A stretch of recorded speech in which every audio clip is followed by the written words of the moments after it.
Hello మామ, welcome back to my channel. ఈ రోజు మార్నింగ్ అయితే కాలేజ్కి అయితే బయలుదేరిపోయాను మామ. బస్ అయితే ఎక్కేసాను మామ. అలా కాంప్లెక్స్ కి అయితే వచ్చేసి టిఫిన్ అయితే తినేసాను మామ. ఈ లోపు మా ఫ్రెండ్ గడ్ అయితే వచ్చాడు మామ. అలా మేమైతే కాలేజ్కి అయితే బయలుదేరిపోయాము. అలా కాలేజ్ అయిపోయిన తర్వాత షోరూమ్ కి అయితే బయలుదేరిపోయాం మామ.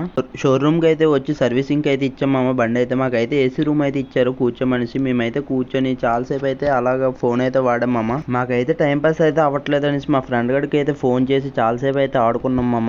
మళ్ళీ నేనైతే రిటర్న్ అయితే అయిపోయాను మామ. కాంప్లెక్స్ కి అయితే బయలుదేరిపోయాను. నేను వెళ్ళేప్పటికైతే బస్సు అయితే వచ్చింది మామ. బస్సు అయితే ఖాళీ లేదు మామ. 300S కోసం అయితే నేనైతే వెయిట్ చేశాను. అలా బస్సు అయితే వచ్చింది. నేనైతే ఇయర్ ఫోన్స్ పెట్టేసి బయలుదేరిపోయాను మామ. ఈ రోజు అయితే ఫుల్ గా అయితే ట్రాఫిక్ అయితే ఉంది మామ. ఎందుకంటే ఈ రోజు వేపగుంట పండగ కాబట్టి ఈ రోజు నైట్ కి అయితే మూవ్మెంట్ అయితే గట్టిగా అయితే ఉంటది మామ. మన టార్గెట్ అయితే 500 ఫాలోవర్స్ మామ. ఇంకా చాలా మంది చూస్తున్నారు కానీ ఛానల్ మాత్రం ఫాలో అయితే చేయట్లేదు. ఫాలో కొట్టే మామ.